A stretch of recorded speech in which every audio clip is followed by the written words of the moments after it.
하나님께서는 우리를 창조하실 때 하나님의 형상대로 창조하셨지 않습니까? 하나님의 형상대로 창조하셨다고 하는 것은 그 형상이라고 하는 건 뭡니까? 네, 뭘까요? 그렇죠. 뒤로 걸어가면서도 정답을 얘기하시죠. 하나님의 형상 삼위일체죠. 삼위일체적 형상, 관계적 존재로 하나님께서 우리를 만드셨고, 죄를 범했다고 하는 것은 그 관계의 파괴죠. 하나님과의 신뢰의 관계, 하나님께서 딱 하나 그것을 유지시킬 수 있는 딱 하나의 명령을 주셨는데 그것을 거부한 거죠. 그 신뢰가 끊어지면서 관계가 파괴된 거죠. 영적 죽음이라고 하는 것은 결국 관계의 파괴인 거죠. 하나님과의 관계의 단절, 나와 너와의 관계의 단절, 이것이 죽음인 겁니다. 그래서 우리가 이 땅에서 멀쩡히 숨쉬고 살아가는 육체가 살아있는 이것이 살아있는 것이 아니라 하나님의 관점에서는 이건 죽은 거죠. 나무 가지가 떨어져서 꺾여가서 떨어져 있는데 그거 겨우 뭐 꽃병에 꽂아가지고 생명을 연명시켜 본들 그거 한 일주일 가고 2주 가는데 그건 살아있는 나뭇가지라고 볼 수 없죠. 그건 이미 죽은 거죠. 떨어져 나오는 순간. 우리가 하나님으로부터 분리되어지는 순간 우리는 이미 죽은 거죠. 숨 쉬고 있어도 우리가 생각해도. 그래서 하나님은 우리를 죽었다라고 말씀하시는 겁니다. 하나님의 눈에서는 우리는 죽은 존재이고 죽은 존재인 우리들이 이제 다시 살아나야 되는 겁니다. 하나님께서 우리를 다시 살리기 원하시는 줄 이것을 구원이라고 얘기하고요. 재창조라고 말씀하십니다. 그래서 구원을 하시기 위해서 우리에게 죄의 문제가 해결돼야 되지요. 그래서 하나님께서는 예수 그리스도를 우리에게 보내주셔서 죄를 씻어주십니다. 어린 양 대신 예수 그리스도에게 우리가 죄를 전가하고 그분이 나의 죄를 대신하여 죽으심으로 죄의 대가를 치르심으로 죄 문제가 해결되는 겁니다. 죄 문제가 해결돼야 비로소 우리가 하나님과 다시 만날 수 있는 조건이 형성되는 겁니다. 여기 생수가 있는데 이 생수 안에 그 재래식 화장실에 옛날에 그 재래식 화장실에 그 대나무를 이렇게 딱 꽂아 놓으면 그 대나무 통마다 이렇게 촥촥촥촥촥 액기스 차는 거 아세요? 그래서 그거 나중에 약으로 썼잖아요. 그 액기스가 얼마나 빨간 액기스인지 모릅니다. 그걸 스포이드로 하나 해가지고 여기 딱 떨어뜨려서 한 잔 드세요. 그러면 드시겠어요? 이 순간 이거는 더 이상 생수가 아니고 이건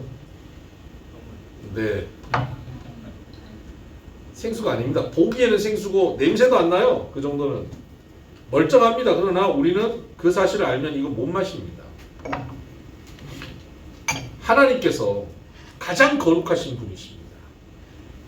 거룩하신 하나님 우리를 너무 사랑하지만 우리가 하나님을 만나는 순간 우리의 그 오물이, 우리의 죄됨이, 우리의 더러움이 가장 선하시고 거룩하시고 정결하신 하나님과 만나는 순간 하나님이 오염되실 수밖에 없죠. 그러니 하나님은 우리의 더러움 때문에 하나님과 우리가 만나는 순간 우리는 불타버리는 겁니다. 타서 없어져 버리는 거죠. 그래서 죄된 우리는 하나님을 만날 수가 없어요. 그래서 이것을 만나게 할 수 있게 하기 위해서 예수 그리스도가 우리 죄를 씻어버리신 겁니다. 여기서 하나님을 만날 수 있는 계기가 마련되는 거죠. 자, 이 계기가 마련되는 것으로 구원이 끝나는 게 아니라는 사실입니다.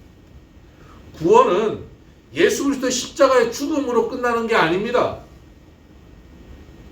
부활 사건, 다시 살아나심으로, 그리고 나서 예수의 죽음과 부활이 나에게 적용되어서 2000년 전 이스라엘에서 돌아가신 예수님의 죽음과 부활이 나하고 무슨 상관인데요? 그런 얘기 듣잖아요. 아니 그 젊은이의 죽음과 뭐 살아났다고 치자. 그거 나하고 무슨 상관이냐라고 얘기하는 사람들이 얼마나 많습니까? 교회 다니는 분들도 그 십자가 사건, 그 부활의 사건 맹숭맹숭한 분들 많아요. 순환절, 고난주일 뭐 지나가면서도 별로 감동도 없고 부활절이라고 하는데 뭐 계란만 먹고 목만 맥히고 이런 부활절을 그렇게 지나가는 경우들이 너무 많아요. 십자가의 사건과 부활의 사건이 아무 의미 없이 느끼면서 수십 년 신앙생활하는 분들이 너무 많거든요.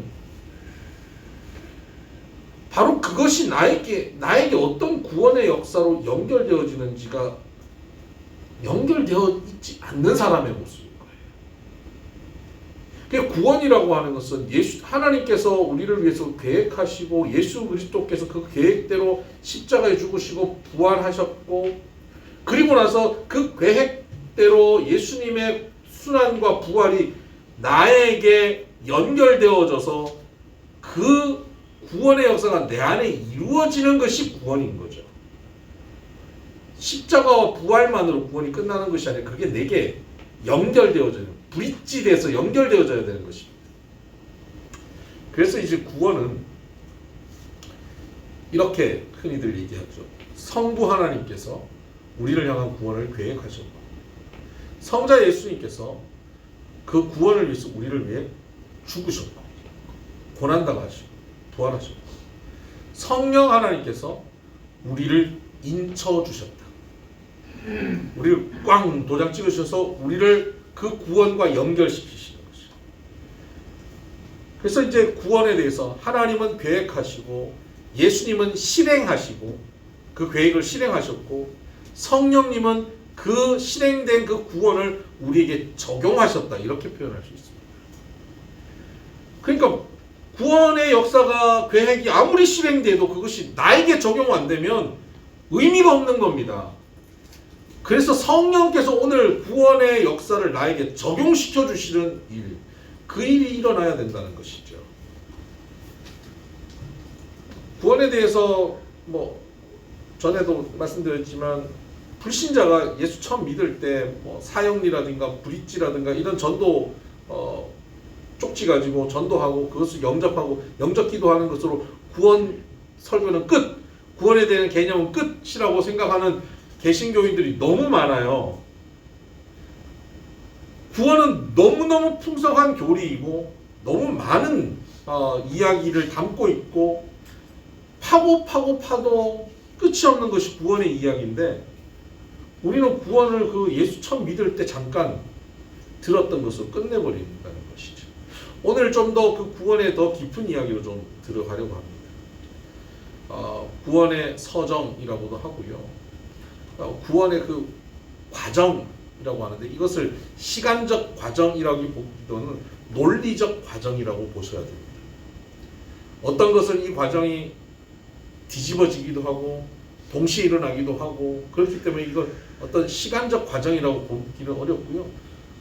우리 인간들이 성경을 읽으면서 논리적으로 이러니까 이렇게 되고 이렇게 되고, 이 신학자들이 그렇게 정리한 과정을 우리가 오늘 살펴보려고 합니다. 구원은 크게 우리가 구원에 대해서 고민을 하면 이해가 안 되는 하나님의 말씀이 하나 있죠. 우리 예수 믿는 우리들에게 제일 이해 안 되는 말씀이 어디냐면 빌립보서 한번 찾아보실까요?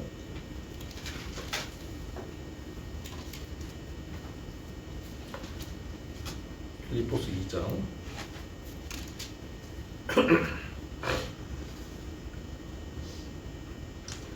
네, 빌립보서 2장 12절 말씀 다 같이 한번 읽어보겠습니다. 그러므로 나의 사랑하는 자들아, 너희가 나 있을 때뿐 아니라 더욱 지금 나 없을 때에도 항상 복종하여 두렵고 떨림으로 너희 구원을 이루라. 아멘. 이 구절이 사실은 이해 안 되는 구절이에요. 여러분들 예수님을 믿음으로 구원 받았잖아요. 이미 받았는데 구원을 또 이루라는 건 뭡니까? 그래서 누구는 천국 가려면 18원이 필요하다 이런 얘기를 하는 게, 받은 구원과 또 이루어가야 되는 구원이 두 개여서 18원이다 이렇게 얘기를 하는 경우들이 있는데요. 역시 아재 개그가 통하는 대목이군요. 네. 그래서 받은 구원, 이미 우리는 예수 믿음으로 20년 전, 30년 전, 50년 전 우리 구원 받았잖아요. 구원 받았는데 왜 구원을 이루라는 거예요? 구원을 이루어가는 것은 너무 불교적 가르침 아닙니까? 도 닦아가고 말이죠. 성불해가는 것. 참고 참아서 점점 성불하십시오. 점점 보살이 되어가고 말이죠. 그게 구원입니까? 그러면 이 기독교적인 우리가 갖고 있던 그런 하나님의 은혜로 주어진 이 구원의 개념과 내 노력으로 무언가 구원을 이루어간다면 이게 앞뒤가 맞지 않잖아요. 우리는 구원은 선물이라고 은혜라고 생각했는데 이거는 너무 노력이잖아요. 여기가 헷갈리는 지점인 거예요. 그래서 이 구원은 이렇게 받아들이셔야 돼요. 내가 예수 그리스도를 믿는 순간 우리는 우리의 신분이 변화돼요. 하나님의 자녀가 되는 것이죠. 신분의 변화가 일어납니다. 근데 신분이 변화됐다고 해서 내가 완전한 하나님의 자녀다워진 것은 아닙니다. 내가 오늘 고아원에 가서 어떤 아이를 내가 양자로 입양을 했어요. 사인을 하는 순간 얘는 법적으로 제 아이라는, 제 아들이라는 신분의 변화는 생겼지만 우리 집에서 자라는 다른 아들, 제 친아들들처럼 이 아들이, 이 양자가 성품이 달라지고 말투가 달라지고 태도가 달라지진 않아요. 제 아들답진 않아요. 그런데 얘가 우리 집에 와서 교육받고 점점 자라고 사랑받고 하면서 얘가 점점 제 아들다워 가는 것이죠. 3년, 5년, 10년, 20년 지나가면서 제 아들다워지겠지요. 신분이 변화되고 난 다음, 신분이 변화되고 나서 됐어, 너는 신분만 내 아들이야, 그 다음 네가 알아서 살아 하고 내버려두면 이 아들을 제가 진짜 제 아들로 여기지 않는 거죠. 신분이 변화되었으면 그 다음에는 수준의 변화를 추구해 가게 되는 것입니다. 그것은 부모된 제가, 아버지된 제가, 신분을 변화시킨 아버지가 수준도 변화시키기 위해 노력한다는 것입니다.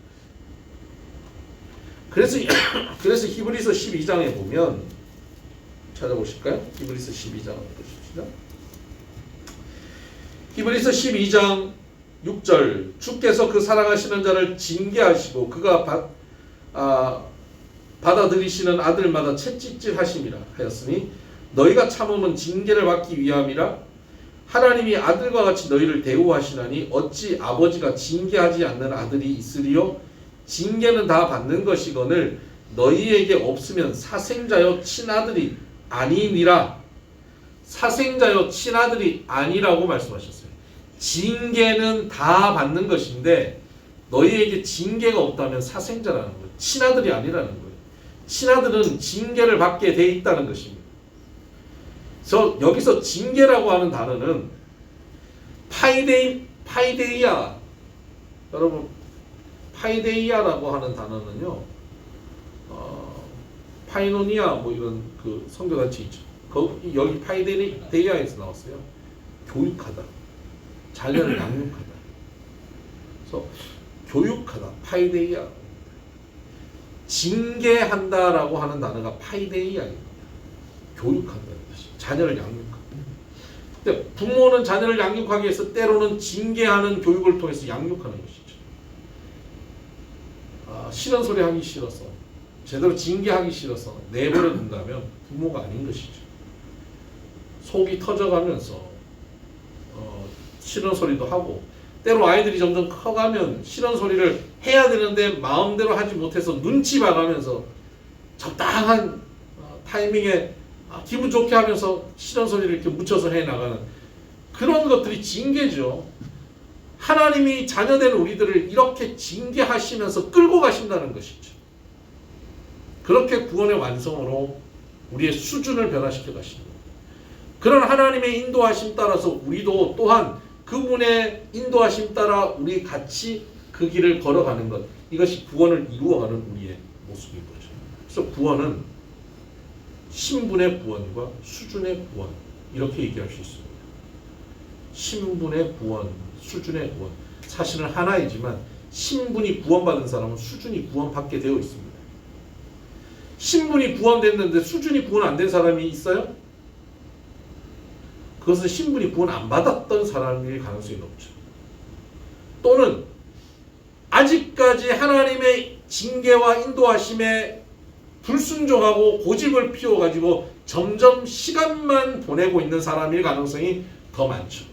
그래서 교회 안에 예수 믿는다 구원받았다고 하면서 성품이 변하지 않고 자라지 않고 성장하지 않는 교인이 있다면 그 사람은 예수를 안 믿는 사람일 가능성도 있고요. 예수를 믿는데 고집 피워서 고생하고 있는 사람일 가능성이 더 많죠. 그 세월을 아끼지 못하는 겁니다. 하나님이 주시는 그 수준의 변화가 오는 기회를 놓치고 점점 세월만 보내고 있는 사람입니다. 전에 제가 그 예화 들었죠? 그 공원에 강아지 끌고 가서 저녁 되면 공원에 문 닫는데 아무리 강아지가 좋아해도 거기 묶어놓고 나오지 않는다고요. 코요테가 와서 잡아먹으니까요. 그러면 밤이 돼서 끌고 가면 강아지가 가기 싫어 목에 힘주고 있으면 어떻게 됩니까? 목에 피 칠칠 흘리면서 끌려가는 거예요. 목에 피가 칠칠 흐르면서도 끌려가야 이 강아지는 살 길이 생기는 겁니다. 주인은 강아지를 사랑하기 때문에 그렇게라도 끌고 갑니다. 하나님은 우리를 사랑하시기 때문에 우리를 구원으로 인도하시기 위해 20대, 30대, 40대, 50대 계속 기다려 가시지만 부르시는 그날이 가까워오면 올수록 점점 쪼여옵니다. 환경과 상황들로. 나중에 어디까지 쪼여갑니까? 병실 베드 위에 쪼여옵니다. 아무도 함께 하지 못하고 아무도 내 목소리를 들을 수 없는 그런 상황까지, 여기 뭐 이 마스크 말고 이런 마스크 씌워지는 그 순간까지 들어가서 그때 눈물 한 방울 흘리면서 변화됩니다.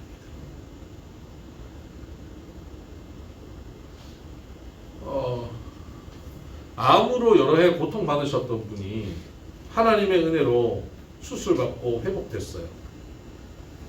제가 잘 아는 분의 친구였는데 이분은 젊어서부터 정말 돈도 많았고 화려한 삶을 살았어요.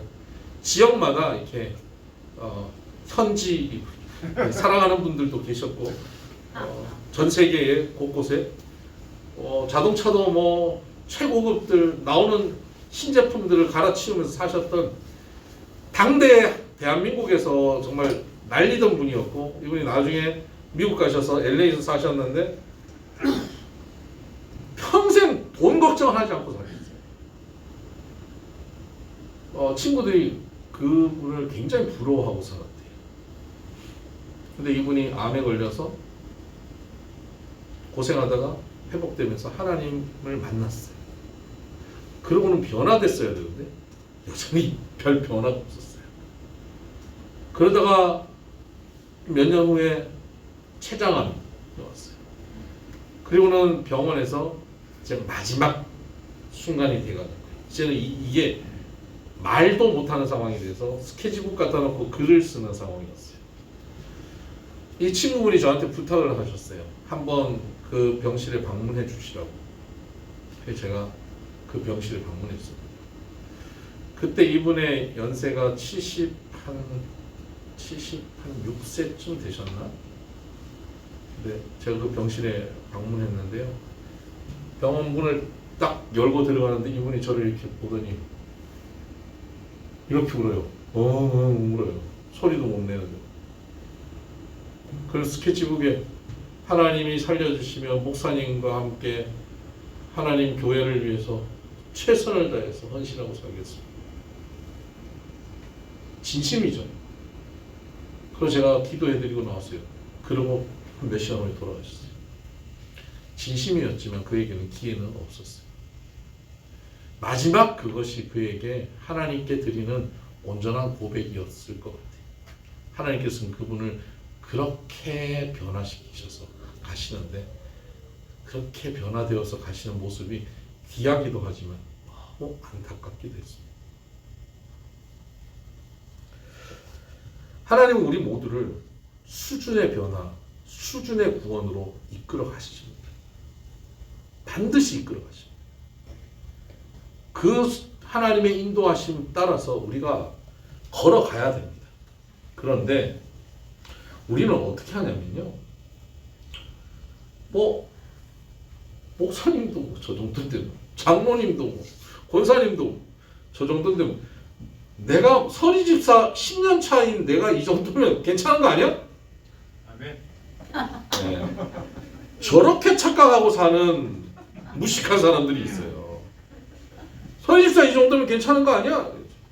여러분 목사, 장로, 권사, 집사 구원의 어떤 그 기준에는 차이가 없어요. 목사는 구원을 이루기 위해서 수준이 이 정도 돼야 되고 집사는 구원의 수준이 요만큼만 되고 그런 거 아니에요. 우리의 구원의 기준이 어딘지 아세요?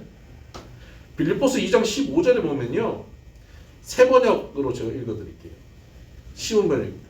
그리하여 여러분은 흠이 없고 순결해져서 구부러지고 뒤틀린 세대 가운데서 하나님의 흠 없는 자녀가 되어야 합니다. 그리하면 여러분은 이 세상에서 별과 같이 빛날 것입니다. 어느 만큼 변화돼야 됩니까? 흠 없는 자녀. 흠이 없고 순결해져서 흠 없는 자녀. 거기까지 우리가 자라야 돼요. 여러분 흠 없으세요? 베드로후서 1장 4절에 보면 이렇게 말씀하십니다. 그는 이 영광과 덕으로 귀중하고 아주 위대한 약속을 우리에게 주셨습니다. 그것은 이 약속들로 말미암아 여러분이 이 세상에서 정욕 때문에 부패하는 사람이 되는 것이 아니라 하나님의 성품에 참여하는 사람이 되게 하시려는 것입니다.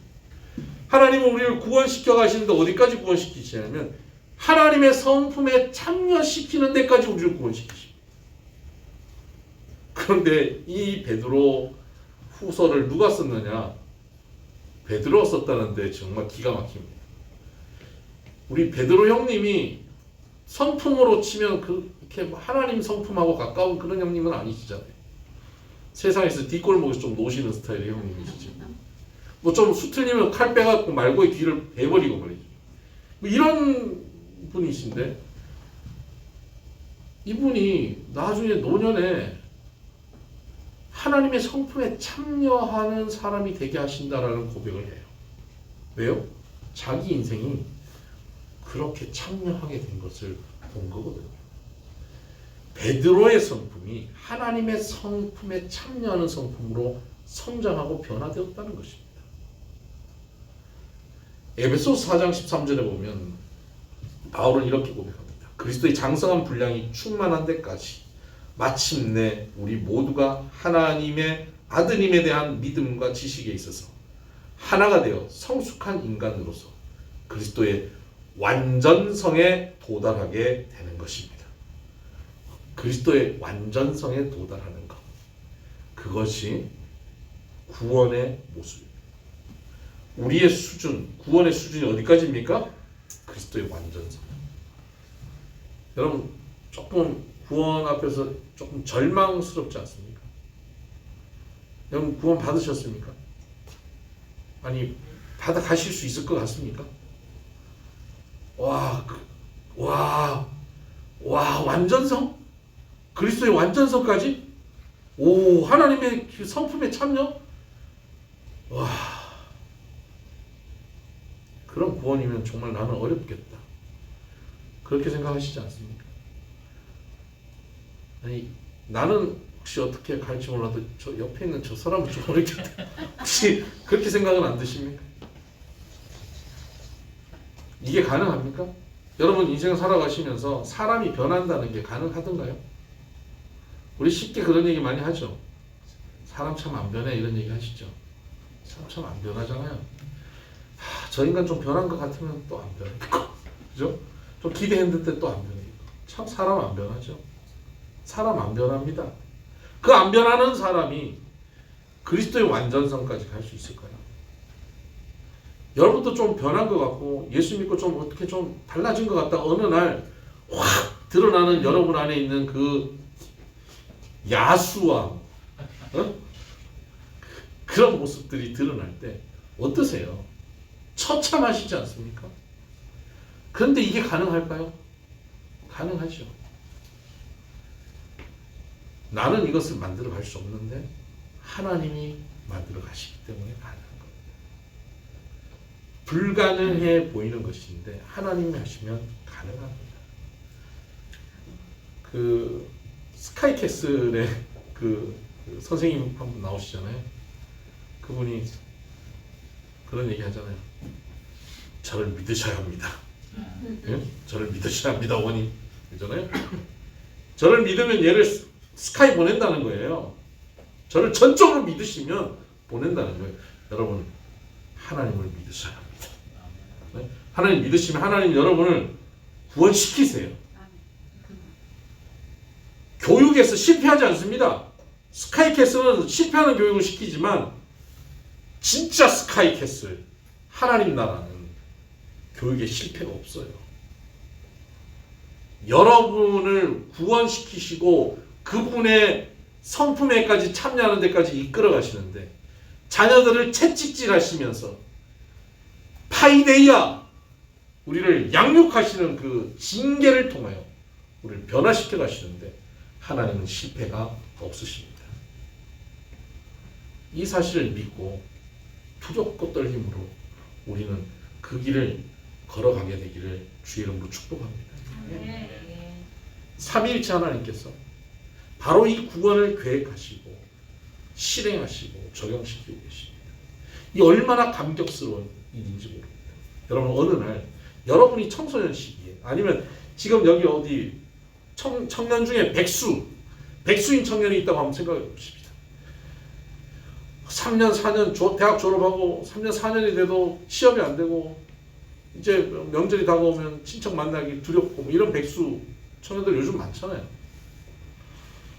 이런 청년인데 어느 날 갑자기 우리 집 앞에 까만 세단들이 쫙 오는 거죠. 그리고 까만 양복 입은 사람들 쫙 내리더니 이만한 가방들 들고 쭉 집에 들어오는 거예요. 그리고 누구 홍길동 씨입니까? 뭐 자다가 막 머리 이렇게 하고 뭐 추리닝 입고 왜 그래요? 뭐 배달의 민족 안 시켰는데요? 뭐 이러고 나왔는데 그런 신사들이 딱 나와가지고 말을 하는 거예요. 홍길동 씨입니다. 네, 그렇습니다. 저희가 좀 같이 가셔야 됩니다. 검은 차에 딱 태워놓고 딱 가는 거예요. 가서 보니까 어마어마한 회의 장소에 대통령과 현 내각과 우리나라의 뭐 10개 대학의 총장들과 10대 재벌 총수들과 우리나라에 내노라 하는 목사님들 쫙 모인 거예요. 그리고는 이 사람들이 함께 모여서 지난 수년간 이 홍길동이라고 하는 백수 청년을 어떻게 하면 우리나라의 위대한 지도자로 양육할 것인가를 연구하고 준비하고 계획하고 또 자금을 투자하고 교육기관을 만들고 멘토들을 마련하고 미래를 설계해서 홍길동 대한민국 지도자 만들기 30년 프로젝트, 그걸 이런 서류를 가지고 와서 프리젠테이션 하면서 당신을 이렇게 준비했습니다. 그런 얘기를 만약에 어떤 청년이 듣는다면 어떻게 느끼겠어요? 왜 나를 그러지 않겠어요? 내가 뭐 학벌이 좋은 것도 아닌데, 내가 뭐 잘생긴 것도 아닌데, 뭐 내가 우리 집안이 대단한 건데 왜 나를 그러지 않겠어요?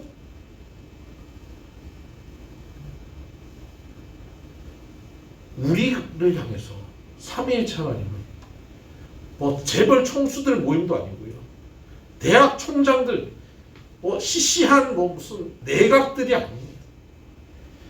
온 우주 만물의 만왕의 왕, 만군의 주 삼위일체 하나님, 성부, 성자, 성령 세 분이 완전히 하나로 모이셔서 연구하고 계획하고 영원부터 우리를 위해 준비하신 우리를 향한 영원 프로젝트, 구원 프로젝트를 마련하셔서 지금 약간 검은 양복 입고 이렇게, 예?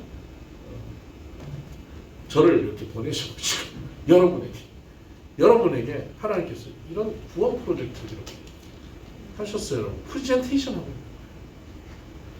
그러면 여러분이 이 얘기를 들을 때 뭐 많이 들어봤어요. 나 원래 구원 받기로 했잖아요. 이 반응이어야 될까요? 아니면 나를 위해서, 아니 하나님께서, 예수님이, 성령님이 나를 위해서 그런 프로젝트를 준비하셨어요. 왜요? 왜 난데요? 내가 뭐라고요? 그 반응이어야죠. 구원 앞에서는 우리의 반응은 이런 반응이어야 되는 거예요. 우리는 구원에 대해서 너무 쉽게 생각하고 너무 가벼이 여기고 있어요. 전도하기 위해서 여러분 구원받는 거 공짜예요. 여러분 어떤 노력도 필요 없어요. 예수 믿으면 구원받아요. 지금 예수 믿는다고 얘기해서 지금 죽어도 천국 가요. 너무 쉽게 예수 믿게 우리가 다가가서 전도하다 보니까 구원이 진짜 너무 쉬운 건 줄 알아요. 너무 싸구려인 줄 알아요. 아니에요. 구원은 듣기만 해도 왜요? 왜 나를 위해서 이런 프로젝트를 준비하셨어요? 라고 깜짝 놀라고 감격하고 부들부들 떨어야 돼요. 내가 그걸 어떻게 그걸 감당하시오? 라고 그 앞에 떨어야 되는 것이 구원 프로젝트예요. 여러분 구원 앞에 이 감격을 가져본 적이 있으십니까? 만약에 없다면 여러분 정말 구원에 대해서 진지하게 한번 생각해 보셔야 돼요. 저는 많은 크리스찬들을 만나서 이 이야기를 많이 해봤습니다. 구원에 대해서 진지한 이야기를 해봤습니다. 많은 경우 저하고 구원 이야기를 하면서 처음에는 가벼이 시작했던 구원에 대한 이야기를 1시간, 2시간, 3시간 흘러가다가 그들의 눈에서 눈물이 뚝뚝 떨어지는 걸 본 적이 여러 번 있습니다. 나를 위해서 하나님이 이런 계획을 가지신 거예요? 구원이 이렇게 감격스러운 건지 몰랐어요. 구원이 이렇게 놀라운 건지 나는 깨닫지도 못했어요. 여러분 이 구원의 감격이 회복되어지기를 원하고요. 한 번도 경험해보지 못한 분들은 이 감격이 임하기를 원합니다. 자, 그러면 이 구원의 하나님의 계획을 제가 프레젠테이션을 이제 본격적으로 시작해 볼게요.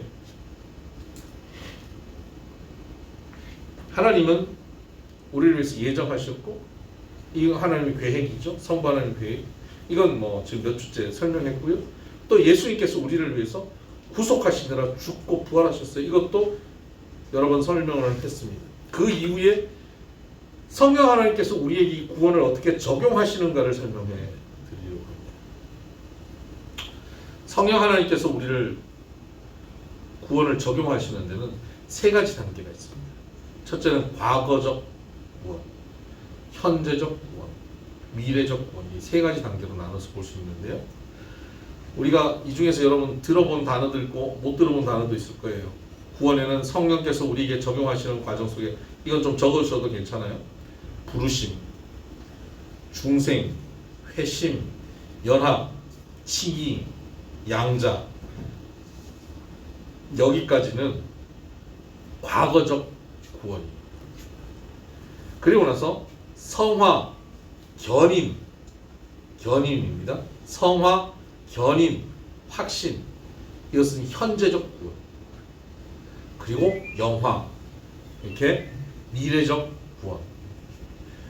부르심, 중생, 회심, 연합, 칭의, 양자, 이 6개, 이것은 과거적 구원이고요. 성화, 견인, 확신은 현재적 구원, 영화는 미래적 구원. 여기서 이제 하나씩 살펴보겠습니다. 과거적 구원에서 먼저 부르심에서 시작됩니다. 여러분은 신앙생활을 하게 된 동기가 무엇입니까? 여러분은 왜 신앙생활을 시작하셨죠? 저 유충한 지기는 왜 신앙생활을 시작했는지 압니다. 시골 지리산에서 살았는데 저 부산에서 도시에서 온 그 예쁘장한 대학생 누나가 여름에 와서 여름 성경학교 하는데 그게 너무 좋아가지고 거기 가서 교회에서 놀다가 신앙생활을 하게 된 거죠. 교회 누나 때문에 신앙생활을 했죠. 여러분들은 어떻게 신앙생활을 시작하셨어요? 본격적으로? 비슷해요. 교회 오빠 때문에. 네, 교회 오빠 때문에. 그 오빠 지금 누구랑 딴 사람이랑 살고 있을 텐데, 그죠? 교회 오빠 때문에, 교회 누나 때문에, 또 뭐 사탕 때문에, 또 어떤 분은 대학 입시 때문에, 또 어떤 분은 질병 때문에, 어떤 분은 사업이 망해서, 어떤 분은 나는 아무 계획이 없는데 친구가 억지로 끌고 청지기 보내버려가지고 그래서 입 이만큼 나와갖고 투덜거리다가 예수 믿게 된 그런 케이스들도 있죠. 신앙생활을 하게 된 계기는 다양합니다. 그런데 그 다양한 것을 하나로 모아서 얘기하면 무엇 때문에 우리가 신앙생활을 하게 됐냐면요, 하나님의 부르심 때문이에요. 그래서 바울은 로마서 1장 7절에도 그는 이렇게 말합니다. 로마에서 하나님의 사랑하심을 받고 성도로 부르심을 받은 모든 자에게 하나님 우리 아버지와 주 예수 그리스도로부터 은혜와 평강이 있기를 원합니다. 하나님의 사랑하심을 받고 성도로 부르심을 받은 모든 자.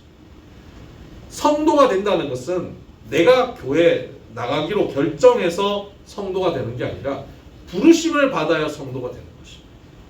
나는 오늘부터 나는 기독교 믿을래? 그러면서 교회 다니는 사람들이 있어요. 그럼 자기가 자기 의지로 믿는다라고 생각하지만 아니에요. 하나님이 불러주셨기 때문에 믿는 거예요. 안 불러주시면 믿을 수가 없어요. 베드로전서 2장 9절에는 이렇게 나옵니다. 그러나 너희는 택하신 족속이요 왕같은 제사장들이요 거룩한 나라요 그의 소유가 된 백성이니 이는 너희를 어두운 데서 불러내어 그의 기이한 빛에 들어가게 하신 이의 아름다운 덕을 선포하게 하려 하십니다. 어두운 데서 불러내신 것. 그래서 우리가 하나님의 자녀가 되는 것입니다. 스스로 하나님을 찾아가는 것이 아닙니다. 도 닦아가면서 하나님을 만나는 게 아니에요. 하나님 진리는 우리가 산에 가서 불 파놓고 30년 도 닦는다고 하나님 만나는 게 아닙니다. 하나님이 불러주시면 아담도 노아도 아브라함도 야곱도 사무엘도 다윗도 하나님을 만나게 되는 것입니다. 수많은 제자들도 하나님이 부르시고 예수님이 부르셔야 그들이 만날 수 있었습니다. 그래서 불러주셔요. 부르심이 구원이 우리에게 적용되는 출발점입니다. 부르심이 있어요. 여기 부르시면 또 두 가지로 나눠서 볼 수 있습니다. 외적 부르심과 내적 부르심이 있어요. 외적 부르심이 뭘까요? 귀에 들리는 거예요. 눈에 보이는 거죠. 전도, 설교, 외적 부르심이. 그래서 다른 사람들을 통해서 우리에게 말씀을 전하는 겁니다. 복음을 전해주는 사람들이 있었죠. 여러분들이 예수 믿을 때 여러분을 교회 가자고 데려간 사람도 있죠. 여러분에게 복음 전하는 사람이 있죠. 부모님일 수도 있고 친구일 수도 있어요. 외적 부르심이에요. 하나님께서 그 사람을 통해서 나를 외적으로 불러주신 거예요. 그럼 외적 부르심이 있다고 해서 다 구원 받나요? 아닙니다. 예수님께서 육신이 되어서 이 땅에 오셔서 백성들을 부르십니다. 요한복음 1장 11절에 보면 자기 땅에 오매, 자기 땅에 왜 오십니까? 자기 백성들을 부르려고 오셨어요. 그런데 자기 땅에 오매 백성들이 어떡하죠? 백성이 영접하지 아니하였으나. 예수님이 부르셨지만 영접하지 않고 반응하지 않는 사람도 있는 거예요. 그러나 영접하는 자, 곧 그 이름을 믿는 자들에게는 하나님의 자녀가 되는 권세를 주셨으니 이는 혈통으로나 육정으로나 사람의 뜻으로 나지 아니하고 오직 하나님께로부터 난 자들입니다. 하나님께로부터 났다. 구원받았다. 이것은 하나님의 부르심을 받은 자가 하나님의 부르심을 반응한 사람, 영접한 사람, 믿는 사람, 하나님의 부르심, 외적 부르심에 대한 나의 반응, 여기에 구원이 있는 것이죠. 그래서 이 반응하는 것을 뭐라고 얘기하냐면요, 내적 부르심이라고 얘기합니다. 외적으로 불러주시는 부르심과 동시에 내 안에 내적 부르심이 있어야 돼요. 내적 부르심은 다른 말로 하면 마음이 열린다. 성경 안에 실예는 이겁니다. 바울이 빌립보에 전도를 하러 갔는데 보통 회당에 가서 복음을 전하는데 빌립보는 회당이 아직 없었어요. 그래서 물가로 가서 복음을 전하는 겁니다. 그럼 물가에 많은 그 사람들이 나와 있는데 빨래터에 여인들이 주로 나와 있었어요. 주로 이제 유대인이거나 유대인에 귀한 사람들은 물가에서 기도를 합니다. 그 바벨론 포로 시절에 물가에서 기도하던 그런 그 풍속 따라서 이들이 회당이 없으면 물가에서 기도하거든요. 물가에서 기도합니다. 근데 그곳에서 말씀을 전합니다. 그런데 그때 하나님께서 한 여인의 마음을 열어주십니다. 사도행전 16장 14절에 두아디라시에 있는 자색 옷감 장사로서 하나님을 섬기는 루디아라고 하는 한 여자가 말을 듣고 있을 때 주께서 그 마음을 열어 바울의 말을 따르게 하십니다. 루디아의 마음을 열어서 바울의 말을 따르게 하셨습니다. 루디아의 마음을 누가 열었습니까? 스스로 열었습니까? 하나님이 열어주셨어요. 이게 내적 부르심이에요.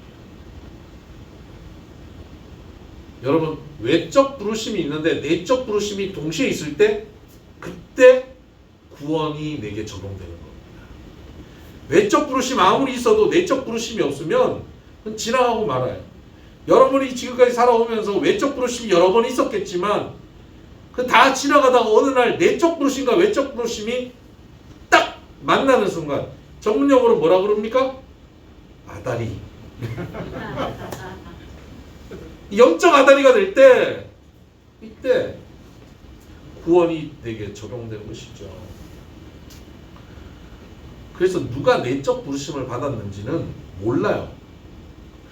그러니까 우리는 어떻게 해야 됩니까? 남녀노소 누구에게나 늘 외적 부르심으로 다가가야 되는 것이죠. 이걸 누구에게나 전도해야 한다는 거예요. 때를 어떤지 못 얻든지 전도하라는 겁니다. 전도에 미련한 것으로 믿는 자들에게 구원하시기를 기뻐하셨다라고 말씀하셨습니다. 그 전도는 미련하게 해야 되는 거예요. 저 사람은 구원받을 만한 사람이야 라고 다가가서 그 사람에게 전도하면 안 되는 거예요. 저 사람은 저 인상 보면 저 괜히 말 붙였다가 한 대 얻어 맞을 것 같은데 그런 사람한테 전도했다가 그 사람이 구원받는 경우가 얼마나 많은데요. 여러분 청진 캠프 오면 그렇지 않습니까? 율동 잘하고 처음부터 우는 사람 안 해도 돼요. 알아서 다 받아요. 그런데 인상 막 쓰고 인상 험악하고 왜 저 사람은 왜 우리 테이블에 와가지고 난리야 이랬던 사람이 마지막에 더 감동적인 간증하는 거 많이 경험해 보셨죠? 그래서 외모로 사람을 판단하지 마시라고요 좀. 네? 제가 얼마나 그게 억울한지 아십니까? 외모로 사람을 판단하면 외모로 사람을 판단하면 안 돼요. 외모로 사람을 보지 말고 하나님께서 내적 부르심을 가지고 있는 사람은 누구나 구원받을 수 있다는 사실을 믿고 담대하게 전해야 합니다. 우리 교회 권사님 중에 한 분, 제가 서울에서 예전에 미국 가기 전에 부목사하던 교회에서부터 같이 신앙생활 했던 분인데 제가 개척할 때 함께 개척한 권사님입니다. 노량진 수산시장에서 횟집을 했어요. 근데 이제 옛날 구 노량진 수산시장 지금 이제 크게 옮겨주셨는데 그 시장 안에서 이제 횟집이 이렇게 넓어요. 홀이 이렇게 넓은 홀에서 이쪽 구석에서 이분이 이제 예수 믿고 얼마 안 됐습니다. 성경을 펴가지고 그 아는 언니랑 대화를 하는 거예요. 성경을 읽다가 그 언니가 놀러 와가지고 그 언니한테 얘기하는 거예요. 언니, 하나님 진짜 살아계셔. 하나님 진짜 살아계시더라. 이렇게 얘기한 거예요. 그런데 저쪽에 좀 떨어져 있는 곳에 남녀 둘이 와서 회를 시켜가지고 식사를 하는 시간이었어요. 점심시간. 이쪽에서 한참 떨어져 있는 이쪽 테이블에서 언니 하나님 진짜 살아계셔 라고 하는데 저쪽에서 남녀가 회를 먹다가 갑자기 분위기가 이상하더니 남자가 벌떡 일어났고 혼자 가버렸어요. 그래서 왜 저러지? 종업원이 와가지고 사장님 목소리가 하도 크고 막 종교계 얘기하고 그래가지고 화가 나고 간 것 같아요. 약간 주눅 들었어요. 아니나 다를까 그날 저녁에 이 남자가 그 가게에 또다시 찾아온 거예요. 사장님 만나러 왔다. 그리고 종업원들이 아까 그 나간 그 남자분이 사장님 찾아왔다고. 그래서 이 권사님이 그 남자분을 만났어요. 아, 왜 그러시냐고. 그랬더니 그 남자분이 너무 감사하다고 사장. 제가 아까 낮에 사귀던 여자와 와가지고 밥을 먹으려고 했습니다. 제가 불륜하는 여자였습니다. 사귀던 여자. 내 아내는 따로 있는데 사귀는 여자와 밥을 먹었다. 하나님이 살아계신다는 사장님 말을 딱 듣는데 갑자기 두려움이 막 엄습하는데 두려워서 회를 들지를 못하고 이 자리에 더 있다가는 난 천벌을 받을 것 같아가지고 벌벌 떨면서 도망갔다는 거예요. 그리고 집에 와갖고 와이프한테 사과하고 내가 당신이 그렇게 가자고 하는 교회 이번 주부터 나갈게. 그리고 자기 와이프를 데리고 와서 사장님한테 인사시키러 왔다. 놀랍죠? 외적 부르심. 하나님이 언니 하나님 진짜 살아계셔요. 이쪽으로 얘기했어요. 근데 저쪽에 내적 부르심이 딱 돼 있으니까 이게 유턴해가지고 빡 꽂혀서 변화돼 버린 거예요. 여러분 구원은 그렇게 일어난다는 사실을 여러분 아셔야 합니다. 믿으셔야 돼요. 그래서 누군가에게 나의 외적 부르심이 그의 내적 부르심과 만나면 영적 아다리가 되면 놀라운 구원의 사건이 그 자리에서 펼쳐진다는 사실을 기억하셔야 합니다.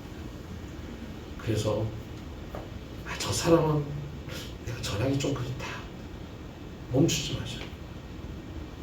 때만 되면 말씀을 증거하고 때만 되면 치고 들어가서 말씀을 전하셔야 돼요.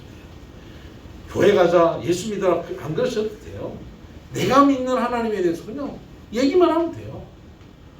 하나님 진짜 살아계셨니? 이 한마디가 한 가정을 살려버리고 구원받게 해버리잖아요. 이 부르심, 외적 부르심과 내적 부르심. 그리고 그 부르심을 받는, 내적 부르심을 받는 그 부르심을 받기 위해서는 나에게 반드시 필요한 게 있어요. 뭐냐면 영의 말씀을, 외적 부르심의 영의 말씀을 내가 듣기 위해서는 나의 영이 깨어나야 돼요. 죽었던 영이 살아나야 돼요. 그것을, 죽었던 영이 살아나는 것을 신학적으로 뭐라고 얘기하는지 아세요? 중생이라고 얘기합니다. 거듭남이라고도 얘기하죠. born again이라고 얘기합니다. 중생, 거듭남, born again. 그 미국 사람들은 born again 크리스찬이냐? 뭐 이런 거 되게 묻죠. 중생한 사람입니다. 여러분, 중생한 사람이 되어야 내적 부르심을 들을 수 있는 거예요. 그래서 중생은 어떻게 일어나는 겁니까? 성경은 우리에게 죽었었던 사람이라고 말하죠. 영적으로 죽은 거죠. 관계가 끊어져 버린 거죠. 폰이 있는데 폰에 무슨 신호가 끊어져 버리면 외부에서 어떤 정보도 안 들어오죠. 마찬가지입니다. 모양은 폰인데 신호가 끊어지면 아무것도 안 들어오는 것처럼 우리가 모양은 하나님의 자녀인데 믿음이 끊어진 상태 아닙니까? 관계가 끊어진 상태잖아요. 그러니까 하나님으로부터 어떤 것도 공급받지 못하고 있는 사람인 거죠. 외적 부르심이 막 오는데 전혀 못 듣고 살아가는 거죠. 그런 우리들에게 하나님께서 중생을 통해 우리의 영을 깨어나게 하시고 살려주시면 갑자기 들리기 시작하는 거예요. 영의 말씀이 들리는 거예요. 그래서 니고데모에게 하나님 나라에 들어가려면, 하나님 나라를 볼 수 있으려면 어떻게 해야 된다고요? 거듭나야 합니다. 중생해야 합니다. 라고 말씀하시죠. 육으로 난 것은 육이고 영으로 난 것은 영이다. 영으로 나야 된다.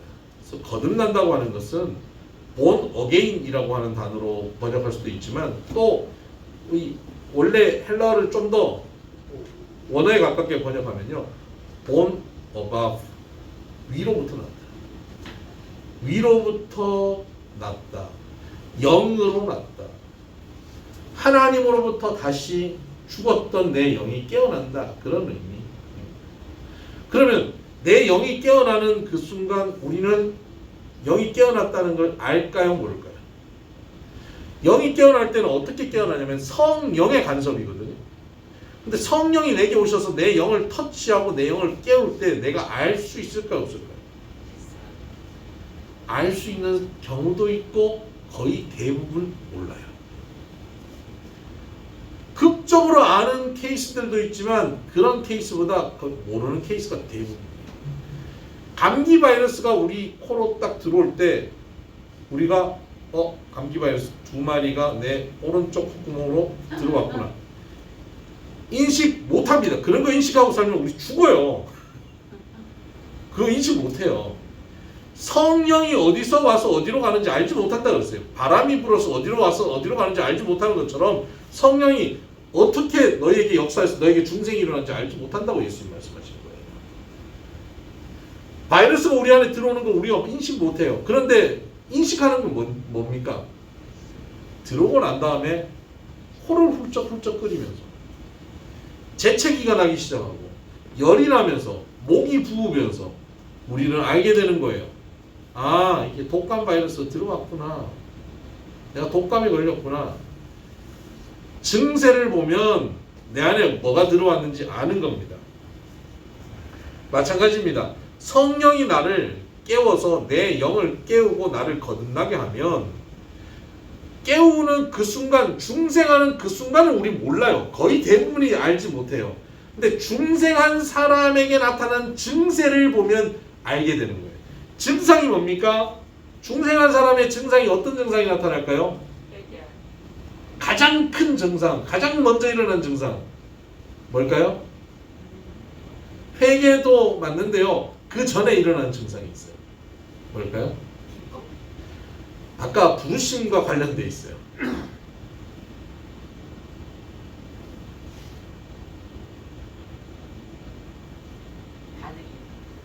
이 성령이 나의 영을 깨우면 내적 부르심이 되는 거잖아요. 그럼 마음이 열리죠. 마음이 열리면 제일 먼저 벌어지는 변화가 어떤 걸까요? 막 전하는 거?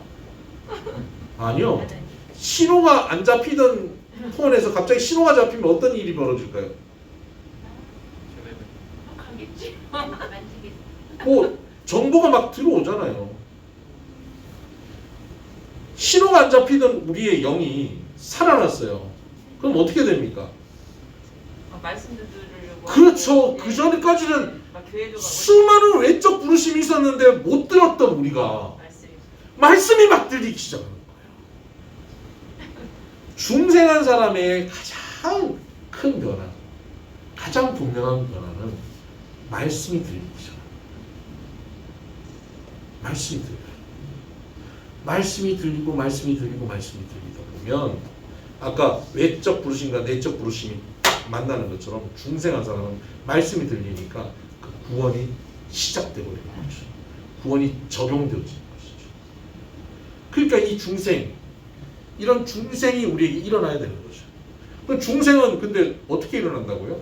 성령께서 우리에게 오셔서 우리로 중생케 하시는 거잖아요. 그럼 우리가 임의로 우리가 임의로 중생할 수 있을까요, 없을까요? 없죠. 성령이 임의로 하시는 일이에요. 그러면 저 사람이 중생해야 되는데, 저 내 남편이 중생해야 되는데, 우리 자식이 중생해야 되는데, 에휴, 성령께서 알아서 하시겠지 뭐 그분의 영역이지 내 영역이 아니지. 그러고 내버려 둡니까? 어떻게 해야 됩니까? 내적 자극을 자꾸 줘야 돼. 내적 자극을 자꾸 줘야 돼요. 그렇게 하면 막 욕먹어요. 그죠? 그렇죠. 막 반항하죠. 외적 자극 막 예수 믿어. 너 그러다가 너 지옥 가. 당신 그렇게 잘 나가다가도 한순간 푹 맞고 그러면 어떠라고 그러면 화내요. 그래서 외적 부르심을 지혜롭게 하면서 동시에 내적 부르심이 있도록 해야 되는데 내적 부르심이 성령의 역사이기 때문에 어떻게 해야 됩니까? 그렇죠. 구해야 됩니다. 성령의 역사는 어떤 사람에게 일어나냐면 구하고 찾고 두드리면 일어납니다. 너희가 자녀가 아들이 아버지에게 알을 달라 하면 정갈을 주고 떡을 달라고 돌을 주는 아버지가 어디 있겠느냐. 악한 아비도 자녀에게 좋은 것을 줄 줄 아는데 너희 천부께서 하늘 아버지께서 너희가 좋은 것을 달라고 하는데 성령을 주시지 않겠느냐? 라고 말씀하셨습니다. 너희가 구하고 찾고 두드리면 성령을 주신다고 말씀하시죠. 그래서 여러분, 저 사람이 예수 안 믿고 저 사람이 내적 부르심, 아무리 말씀을 전하고 외적 부르심으로 전해도 들은 척 만척하는 사람이 있다면 그를 위해서 해야 되는 것은 외적 부르심을 전하는 것 이전에 내적 부르심이 일어나게 해달라고 간구해야 합니다. 간절히 구해야 합니다. 기도해야 합니다. 기도하고 또 기도하는 거예요. 그러면 그 안에 내적 부르심이 일어납니다.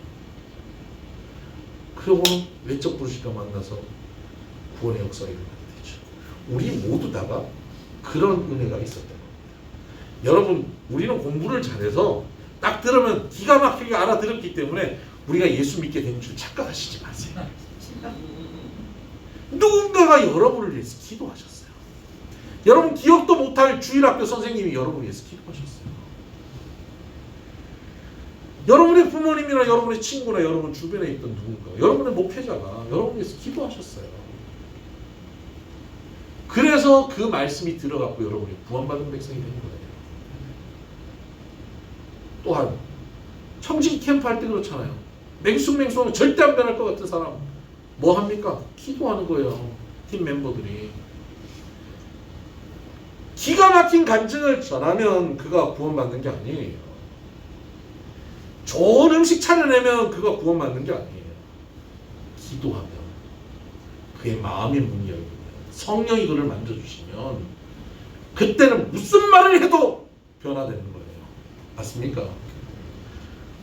식당에서 그냥 조크를 던져도 거기에 은혜 받고 눈물 흘리며 변화받는 역사가 마음이 열릴 때 가능한 거예요. 성령의 역사. 여러분, 우리가 기도하고 엎드려 구하면 이 성령의 역사를 주신다고 약속하셨어요. 믿으십니까? 하나님이 약속하신 건 반드시 이루셔요.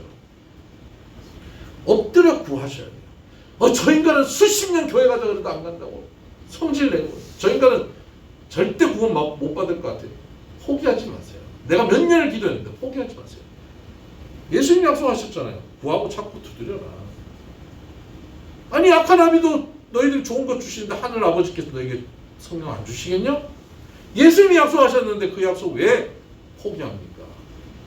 포기하지 마세요. 반드시 구하세요. 그런데 이 중생이 일어나서 말씀이 들리면 말씀이 들리고 하다 보면 그때 어떤 일이 벌어지는지 아세요? 회개가 일어납니다. 그때 일어나는 일이 회심입니다. 여러분 한 생명이 탄생하는 것, 그 생명이 그냥 태어나는 것 아니잖아요. 먼저 잉태되고 그 다음에 출산하는 거죠. 출산하는 순간 생명이 태어나는 것이지만 그 전에 임신의 과정들이 있죠. 마치 중생은 임신의 과정이라고 보면 출산은 회심과 같은 겁니다. 그래서 중생한 사람이 말씀이 들리다 보면 변화가 생겨요. 점점. 그런데 여러분 중생한 사람이라고 해서 그 사람이 정말 리얼 크리스찬으로 그 사람의 삶이 바뀌거나 그 사람이 과거와 완전 다른 사람이 되거나 그러지는 않아요.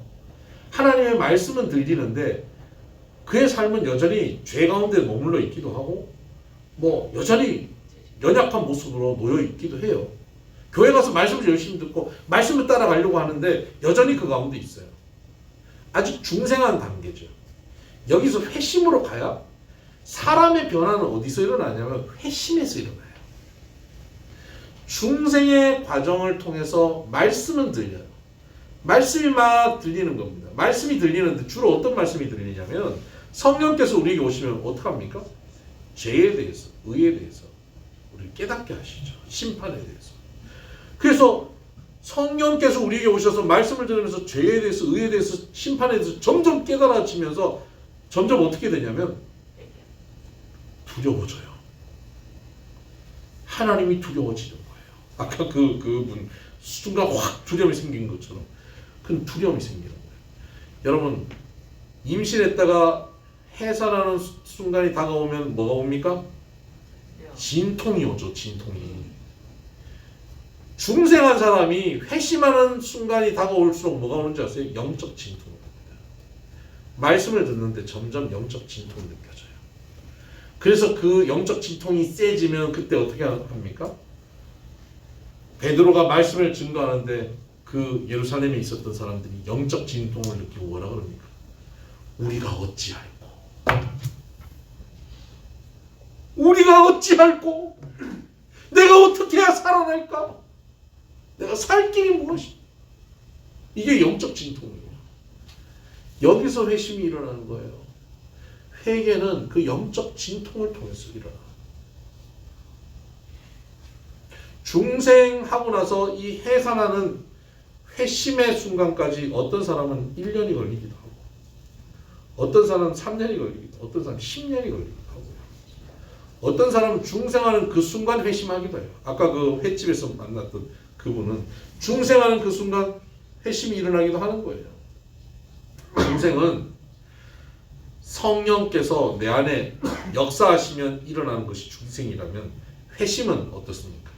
중생은 성령께서 내 안에, 성령께서 일방적으로 하시는 단독 사역이지만, 회심은 어떠냐면 성령께서 우리와 함께 이루시는 사건이 회심입니다. 내가 반응하고 동의하고 순종해야 회심이다. 나의 지정의가 총동원되어서 하나님의 말씀을 듣고 그 말씀에 나를 비추어 보고, 그리고 내가 회개하고, 그리고 내가 의지로 돌이키고, 그것이 회심입니다. 회심하는 순간 우리의 인생이 엄청난 수준으로 성장하는 것이 아니라, 여러분, 회심하는 순간은 뭐냐면 죄를 향해서 이렇게 살아가던 우리들이, 저쪽이 죄를 향해서 사는 거예요. 죄를 향해서 살고 이쪽 끝이 하나님께서 기뻐하시는 삶이라면, 죄를 향해서 막 열심히 달려가던 우리들이 중생하는 순간 하나님의 말씀을 듣기 시작해요. 여전히 나는 죄의 자리에 서 있었어요. 그러다가 두렵고 떨림으로 어느 순간 돌이키는 거예요. 방향 전환. 이것이 회심이에요. 여전히 죄의 자리 그 수준에 서 있지만 방향이 바뀐 거예요. 전에는 죄를 향하여 갔지만, 세상을 향하여 갔지만, 이제는 그 자리에서 하나님을 향해서 가기 시작하는 거예요.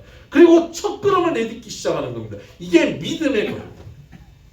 회심에는 믿음이 동원돼야 변화가 일어나기 시작합니다. 회개, 그냥 후회하고 한탄하는 데서 끝나는 것이 아니라, 회개하면서 믿음이 있어야 방향이 전환되고 한 걸음 내딛게 되는 것이에요. 가룟 유다를 보세요. 자신은 예수님 팔고 난 다음에 회개합니다. 후회하고 한탄해요.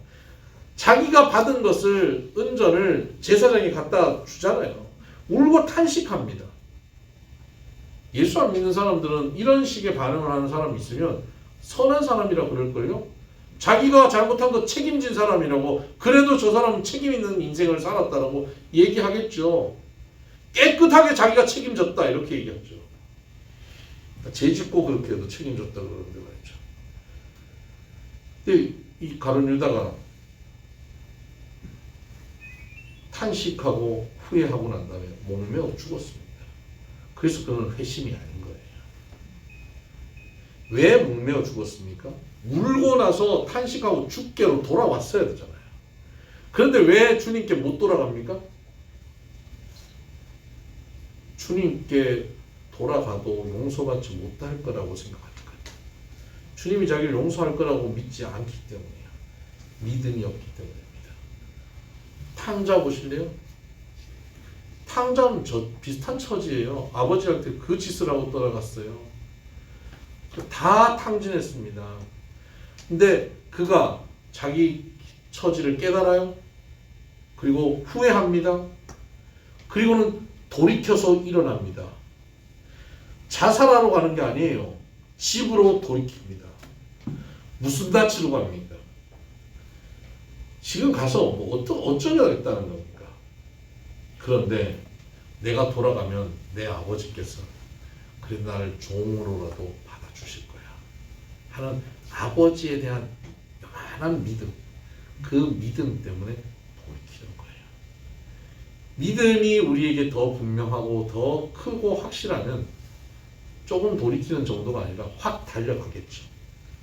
그래서 여러분, 중생한 백성이 말씀을 많이 들으면 들을수록 말씀을 들으면 우리에게 뭐가 생기죠? 믿음이 생기죠. 그래서 믿음이 점점 많아지면 회심을 하고 엄청나게 빠른 속도로 더 강력하게 주님 품을 향해서 달려갈 수 있겠죠.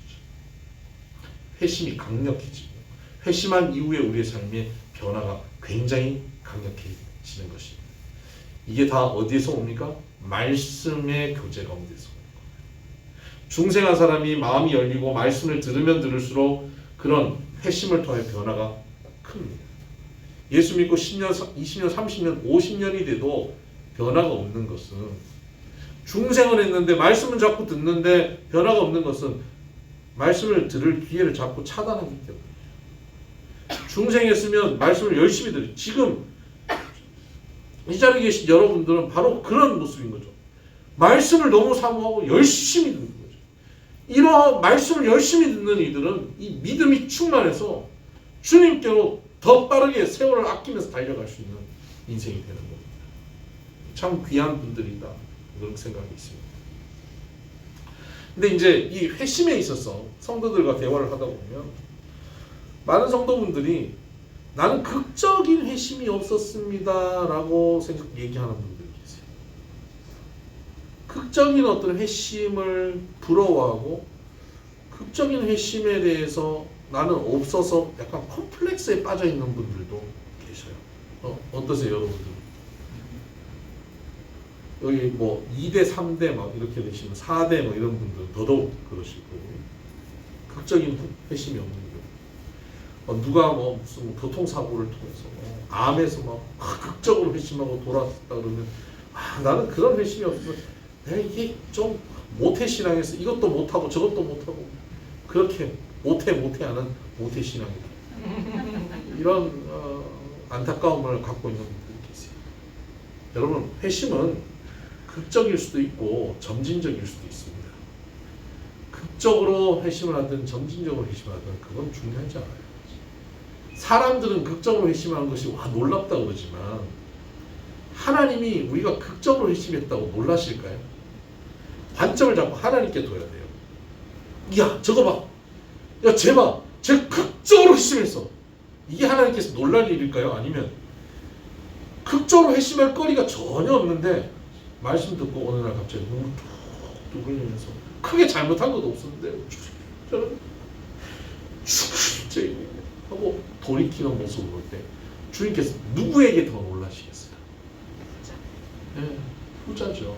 천사들 다 불러 모았고 야 봐라. 극적으로 회심하는 것들은 많은데 저거 봐라. 쟤는 정말 말씀을 듣고 점진적으로 말씀 안에서 저렇게 회심하고 돌았습니다. 내가 지난 10년 동안 대한민국에서 저런 회심한 자를 내가 본 적이 없다. 이런 회심이 우리 가운데 참 소중하고 귀한 회심입니다. 그리고 이 회심이 가짜도 있어요. 가짜 회심은 결국은 열매가 없어요. 그래서 교회가 타락하고 침체되면 가짜 회심을 한 종교인들이 가득한 교회가 되거든요. 오늘날 한국교회가 혹 이런 분위기가 아닐까 좀 걱정스럽습니다. 그런데 교회가 부흥하고 하나님께서 그 지역과 그 성도들을 사랑하시면 회심하는 사람들이 많아지게 하십니다. 평양 대부흥 이런 일들은 회심하는 사건들이 많아지게 하시는 일들이죠. 베드로 설교로 3,000명이 주 앞에서 돌아오게 되는 이런 일들, 이런 회심이 일어나도록 우리가 기도해야 됩니다. 여러분, 청지 캠프 때마다 회심하는 자들이 많아지도록 기도해야 되는 것이죠. 그러면 그곳에 오는 이들 중에 회심자들이 많아지는 것입니다. 우리가 모이는 모임, 여러분들이 가는 곳곳마다 여러분을 만나는 이들마다 나를 통해서 하나님 회심하는 은혜가 일어나게 해달라고 기도하셔요. 그러면 회심의 역사가 일어나게 되는 것이죠.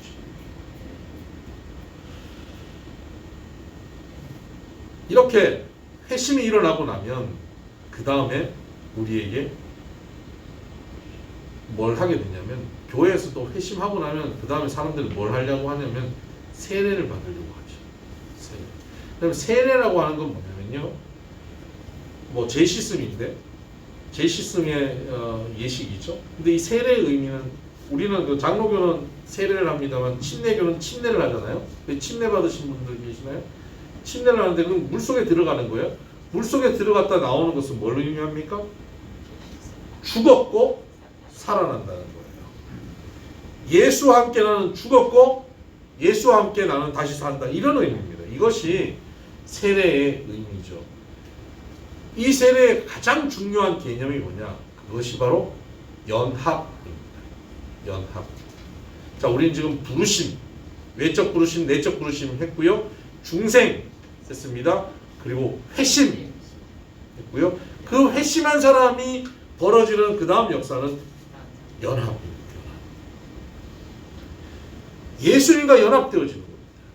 연합되어져서 성령께서 내 안에 오셔서 나는 주님과 함께 사는 존재.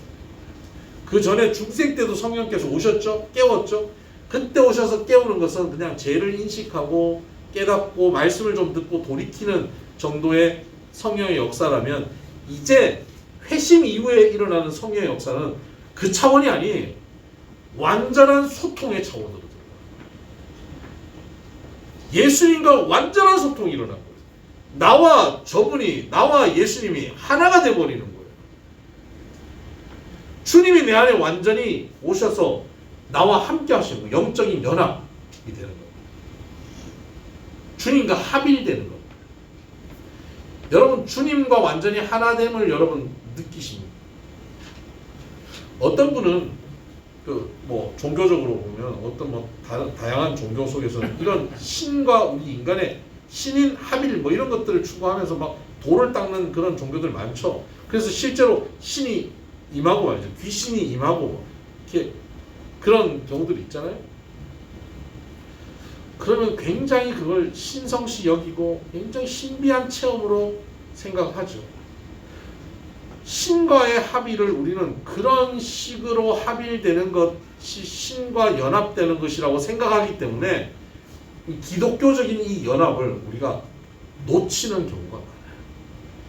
그래서 우리는 기독교적인 연합이 마치 무당이 뭐 귀신과 하나 되는 것 같은 그런 것처럼 신비한 체험을 통해서 무아의 상태로 들어가는 것, 어떤 카타르시스를 느끼는 그 순간만이 하나님과의 연합이라고 생각하는 경향이 있습니다.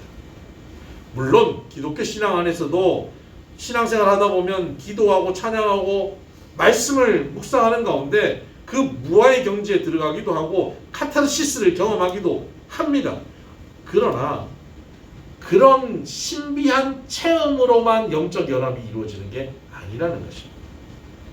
영적인 연합은 변화산상에서 예수님이 변화산상에서 모세를 만나고 누굽니까? 엘리야 갑자기 빨리 모세와 엘리야죠? 네. 모세와 엘리야를 만나고 그런 신비한 체험 속에서 제자들이 막 정신을 못 차리고 벽에서 초막셋을 짓고 뭐 이랬던 그런 신비한 체험이 영적 합일이 아니에요. 그런 영적인 합의를 예수님이 추구하지 않았어요. 예수님은 내려가자 그러셨어요. 여기 초막셋 짓고 여기 머물자 그러는데 내려가자. 현실 세계에서 영적 연합이 있어야 됩니다. 현실 세계, 척박한 곳에서 어떤 뭐 피부로 뭐가 느껴지지 않고 무슨 카타르시스가 전혀 없고 아주 드라이한 상태에서 영적 연합이 느껴져요. 오늘처럼 말이죠. 기타 이렇게 하나 이렇게 쳐가면서 노래할 때도 여기서 우리가 하나님과 하나 되는 영적 연합을 경험해야지 모든 풀세션 갖춰놓고 모든 음량이 빵빵해 갖춰져가지고 그냥 들어가서 딱 서면 그냥 눈물 쫙 그러게 여기 우퍼 막 해갖고 기타만 해도 막 눈물이 흘려지고 막 가슴이 떨리고 그건요 콘서트장에도 그렇게 돼요.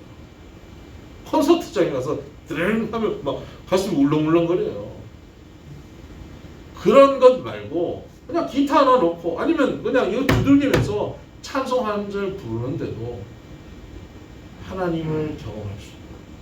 그냥 나 혼자 직장에서 말씀 한 구절 읽는 거 하나님이 지금 나와 함께 하신다는 걸 느낄 수 있는 그 영적 연합 그것이 우리에게 있어요.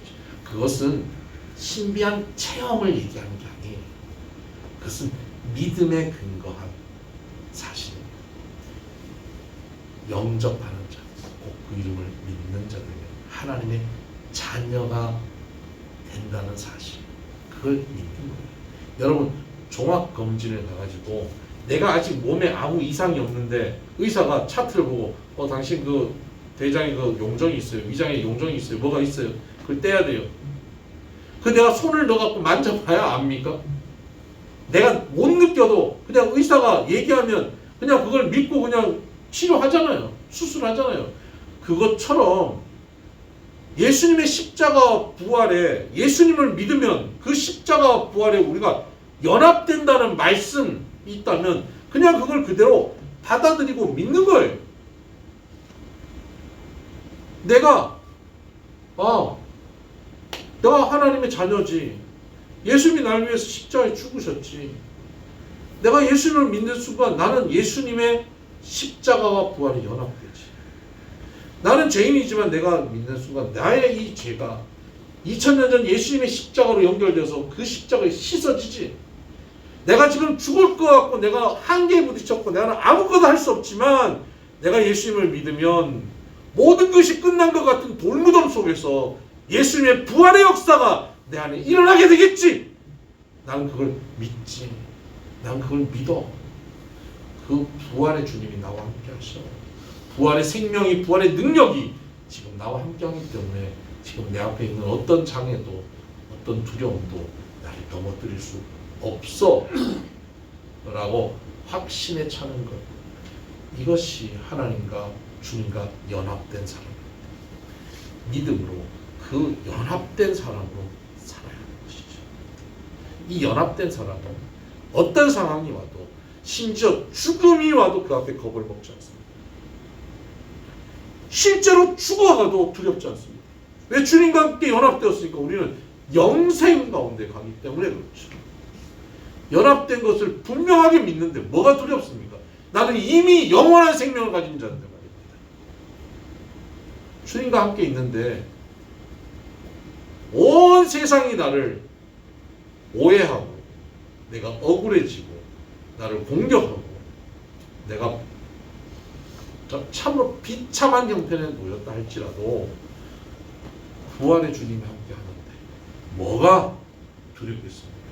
뭐 때문에 우리가 우울증에 빠지겠습니까? 뭐 때문에 자살을 꿈꾸겠습니까?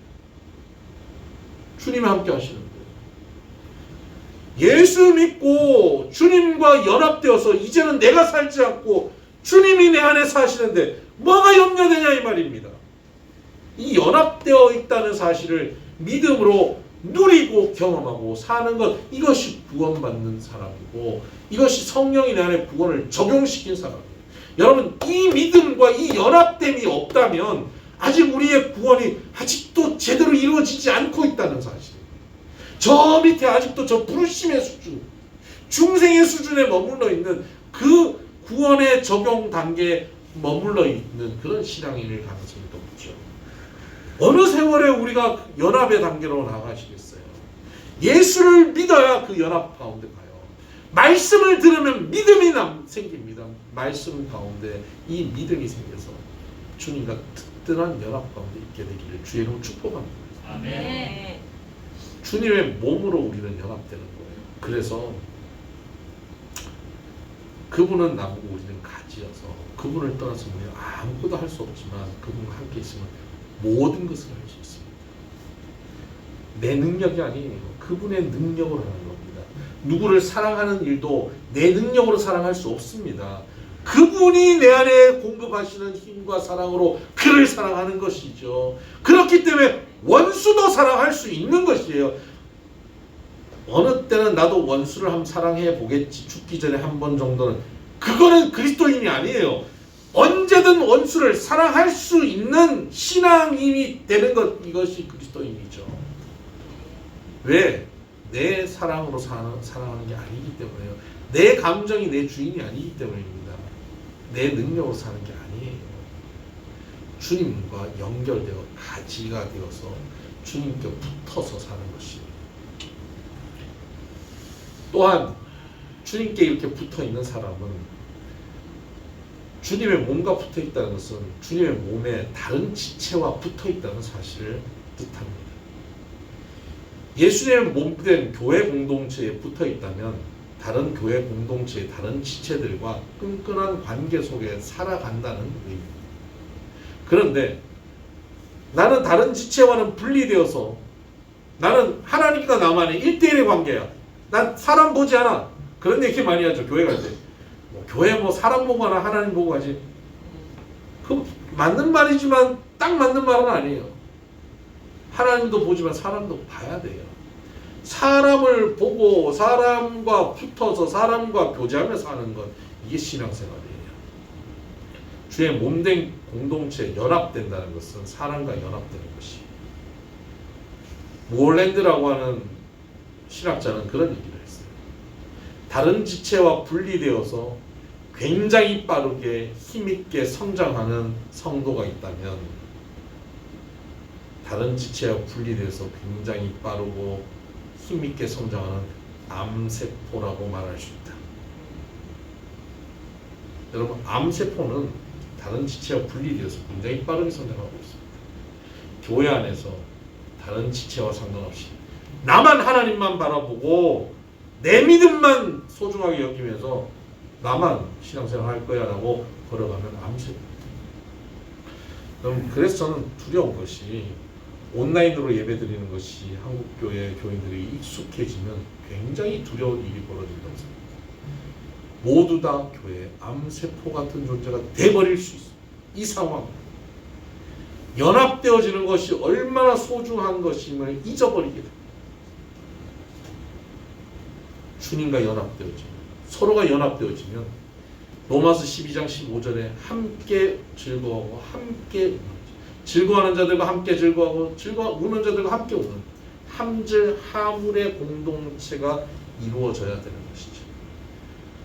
그래서 분리되어서 독처하고 살던 우리들이 주 안에서 주님과 하나 되고 주 안에 만난 만남들, 성도들, 가족들과 하나 되어서 비로소 교회의 일원으로, 신앙의 일원으로 멤버십을 가지고 교회의 책임감을 가지고 공동체의 책임감을 가지고 살아가게 되는 것, 이것이 연합된 그리스도인의 모습입니다. 구원을 이루어가는 그리스도인의 모습입니다. 이런 그리스도인들에게 부활의 영광이 나타나는 것이죠. 그분의 능력이 풍성히 나타나는 것. 여러분, 저와 여러분의 삶 가운데 이 구원의 이러한 능력이 풍성히 나타나기를 주의 이름으로 축복합니다. 네. 네, 오늘은 여기까지 하죠. 이제 친히 양자 성화 견인 확신 영화가 남았는데요. 다음 주에 2부로 더 하십시다. 기도하겠습니다.